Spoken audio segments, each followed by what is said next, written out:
बे समाव सोलिदों बिटिआर ओनसोलाव गाइखेर होनाय मोसौ गायखौ लानानै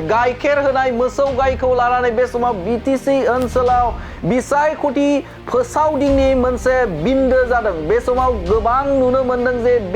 बेजों सोंखारिलायनाय नुनो मोनदों। थिग बेबायदिनो हाग्रामा महिलारिया बिथां आसामनि गिबि मन्त्रि डक्टर हिमन्त बिश्व शर्मा बुंनायखौ लानानै बिथाङा बुंथिदोंमोन जे हाग्रामा महिलारिया बे समाव बिटिसिआव बिथां हिमन्त बिश्व शर्माया गाइखेर होनो रोङि मोसौ गायखौ फिसिबाय दं होननानै बाथ्रा बुंदों। साइस्थ'आ दङ, बेनाव साइस्थ' दङ, खिन्थु खामानियाव गैया होननानै बाथ्रा बुंदोंमोन बिथां बिटिसिनि बारग' चिफ हाग्रामा महिलारिया। आरो बे बाथ्राखौनो लानानै फिनजाथाय गोबां होनाय नुदों। आरो बेखौ लानानैनो बिथां आथिखालनि CM बिथां प्रमद बर', बे प्रमद बर'आबो सिरि थायाखै। बे बाथ्राखौ लानानै रिएक्सन होदों। बे बाथ्राखौ लानानै गोख्रों फिन बिबुंथि होफिनदों बिथां प्रमद बर'आ। बिथाङा बुंथिदों जे हाग्रामा महिलारिया आसामनि गिबि मन्त्रि डक्टर हिमन्त बिश्व शर्मा बुंनाय बाथ्रा, बे बाथ्राखौ बिथाङा बुजिना मोनाखै। हाग्रामा महिलारी डाঙৰীয়াই কোনটো গাখীৰৰ কথা কৈছে আৰু মুখ্যমন্ত্ৰী ডাঙৰীয়াই কোনটো গাখীৰৰ কথা কৈছে। মুখ্যমন্ত্ৰী ডাঙৰীয়াই কৈছে যিটো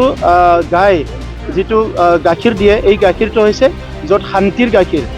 নিৰাপত্তাৰ গাখীৰ, উন্নয়নৰ গাখীৰ, ইয়াত সকলো জাতি জনগোষ্ঠীৰ মাজৰ সমন্বয় কৰিব পৰা গাখীৰ আৰু স্কুল কলেজ ইউনিভাৰ্চিটি সব মানে ডেভেলপ কৰিব পৰা গাখীৰ, এই কথাটো মুখ্যমন্ত্ৰী ডাঙৰীয়াই কৈছে। আৰু হাগ্ৰামা মহিলাৰী ডাঙৰীয়াই যদি কৈছে ইয়াত মদ ভাং জুৱা মাৰামাৰি হিংসা ভ্ৰষ্টাচাৰ দুৰ্নীতি এইবিলাক দিয়া গাখীৰৰ কথা কৈছে, যদিটো মই দিব নোৱাৰিম, এইটো হাগ্ৰামাহে দিব পাৰিব। হিমন্ত বিশ্ব শৰ্মাया যে बुंनाय जे गाइखेर होनो रोङि मोसौ गायखौ, थामहिनबा गाइखेर होनायखौसो जों सापर्ट खालामगोन, मदद खालामगोन होनना बुंनाय बाथ्राखौ लानानै बिथाङा फिनजाथाय होदों बिथां CM प्रमद बर'आ। बिथाङा बुंथिदों जे गाइखेर होनाय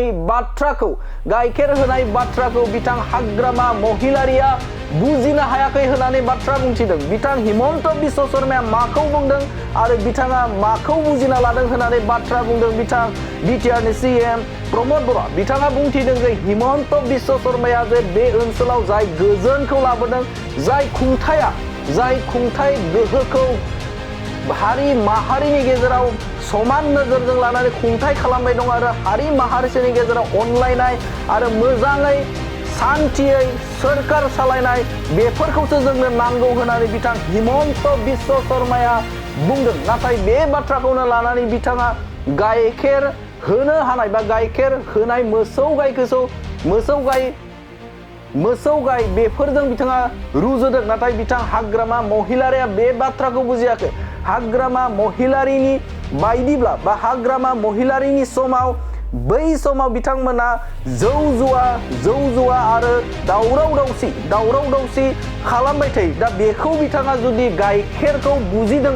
गाइखेरखौ जुदि बुजिदोंब्ला बेखौथ' आं होनो हाया होननानै बाथ्रा बुंदों बिथां बिटिआरनि CM प्रमद बर'आ। बे समाव बिथां आसामनि गिबि मन्त्रि डक्टर हिमन्त बिश्व शर्माया मोजां खुंथाय आरो मोजां सालायग्रा सोरखार, बे सोरखारखौसो जोंनो नांगौ। जे बे जाय सोरखारखौ मोजां सालायदों आरो रायजो राजाफोरनि थाखाय मोजां मावदों, बेखौसो जोंनो नांगौ होननानै हिमन्त बिश्व शर्माया बाथ्रा बुंदोंमोन। नाथाय बे बाथ्राखौनो लानानै बिटिसिनि बारग' चिफ हाग्रामा महिलारी, बे महिलारिया बुंदोंमोन जे बे समाव गाइखेर होनो रोङै मोसौ गायखौसो बे समाव हिमन्त बिश्व शर्माया बिटिसिनिखौ सालायबाय बा बे समाव फिसिबाय दं होननानै बाथ्रा बुंदों। बै फिसिबाय दं होननानै बाथ्रा बुंदों बिथां हाग्रामा महिलारिया। आरो हाग्रामा महिलारी बुंनाय बाथ्राखौनो फिनजाथाय होदों बिथां प्रमद बर'आ। बिथाङा बुंथिदों जे बे समाव हिमन्त बिश्व शर्माया सिगांनि सानाव जे बुंदोंमोन, थामहिनबा बिथाङा बुंथिदों बिटिसि ओनसोलाव गोजोन खुंथाय, बिटिसि ओनसोलाव समान मोनथाय आरो बै समाव दाङाबाजि जानाय बा दाङाबाजि थासारिखौ जाय फोजोबस्रांदों बेखौसो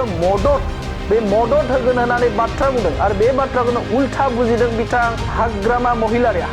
महिलारिया उल्थां फाल्थां बिथाङा बुजिदों। आरो बिथांनि समाव हाग्रामा महिलारिनि सानाव गोबां दाङाबाजि जायोमोन, हारि माहारिनि गेजेराव खौसेथि गैयामोन, बमा बारुद आरो गोबां सुबुंफोरखौ दानलाय सुलाय बै थासारिया जायोमोन बिथाङा जुदि बेखौनो जुदि सानना लादोंबा गाइखेर होनाय जुदि सानना लादोंबा बेखौथ' आङो मदद होनो हाया होननानै बाथ्रा बुंदों बिथां बिटिआरनि CM प्रमद बर'आ চাওক হাগ্ৰামা মহিলাৰী মোক গৰুৰ লগত মেকুৰীৰ লগত কুকুৰৰ লগত যাৰ লগত মানে তুলনা কৰি কৰক কিন্তু কালি হাগ্ৰামা মহিলাৰী ডাঙৰীয়াৰ ময়ো দেখিছোঁ যে আমি গাখীৰ নিদিয়াৰ লগত আছে বুলি কেনে হাগ্ৰামা মহিলাৰী ডাঙৰীয়াই কোনটো গাখীৰৰ কথা কৈছে আৰু মুখ্যমন্ত্ৰী ডাঙৰীয়াই কোনটো গাখীৰৰ কথা কৈছে মুখ্যমন্ত্ৰী ডাঙৰীয়াই কৈছে যিটো গাই যিটো গাখীৰ দিয়ে এই গাখীৰটো হৈছে য'ত শান্তিৰ গাখীৰ নিৰাপত্তাৰ গাখীৰ উন্নয়নৰ গাখীৰ ইয়াত সকলো জাতি জনগোষ্ঠীৰ মাজৰ সমন্বয় কৰিব পৰা গাখীৰ আৰু স্কুল কলেজ ইউনিভাৰ্চিটি সব মানে ডেভেলপ কৰিব পৰা গাখীৰ এই কথাটো মুখ্যমন্ত্ৰী ডাঙৰীয়াই কৈছে আৰু হাগ্ৰামা মহিলাৰ ডাঙৰীয়াই যদি কৈছে ইয়াত মদ ভাং জুৱা মাৰামাৰি হিংসা ভ্ৰষ্টাচাৰ দুৰ্নীতি এইবিলাক দিয়া গাখীৰৰ কথা কৈছে যদিতো মই দিব নোৱাৰিম এইটো হাগ্ৰামাহে দিব পাৰিব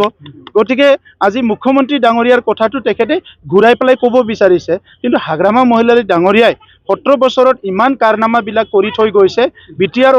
অঞ্চলৰ ৰাইজক যিমান ঘূৰাই পকাই নকৰক কিয় বিপিএফৰ যিটো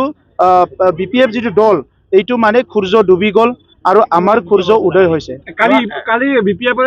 মিটিঙৰ সময়ত আপোনালোকৰ এটা দলীয় পতাকা দেখি হাগ্ৰামা মহিলাৰীয়ে 75 বছৰ 75 বছৰ ঘৰে ঘৰে চাকৰি এৰিয়ালাৰ নিচিনাকৈ মানে ইটিকিং কৰিছিল হাগ্ৰামা মহিলাৰী এনেকুৱাই কৰিব তেখেতৰ যিটো ব্যৱহাৰ তেখেতৰ যিটো চিন্তাধাৰা তেখেতৰ যিটো মানসিকতা এই লেভেলৰ পৰা আৰু ওপৰত যাব নোৱাৰে এটা মিডিয়াহে তেখেতক জীয়াই ৰাখিছে আৰু কিনো আছে তেখেতৰ ক'বলৈ গ'লে আজি মই আপোনালোকক অনুৰোধ কৰিছোঁ এজন বিটিআৰ বাসী হিচাপে চিব হিচাপে নহয় UPPL সভাপতি নহয় এজন সাধাৰণ বিটিআৰ বাসী হাগ্ৰামা মহিলাৰী ডাঙৰীয়াক 10টা কিবা এটা শিক্ষাৰ পলিচিৰ কথা সোধক 10টা কিবা এগ্ৰিকালচাৰ পলিচিৰ ওপৰত সোধক যুৱকসকলক কেনেকৈ উন্নয়ন কৰিব ইয়াৰ পলিচিটো সোধক আপুনি কেনেকৈ বিটিআৰ সদায় শান্তি প্ৰতিষ্ঠা কৰি ৰাখিব ইয়াৰ কথা সোধক আপুনি কিবা যদি এনসাৰ দিব পাৰে তেখেতে মই এপছুত থকা সময়তে মোকে টাৰ্গেট কৰিছিলে মোকে গালি পাৰিছিলে পাৰ্সোনেল কৰি পেলাই এতিয়া কাউন্সিলত অহাৰ পিছতো মই মোৰ পৰিবাৰ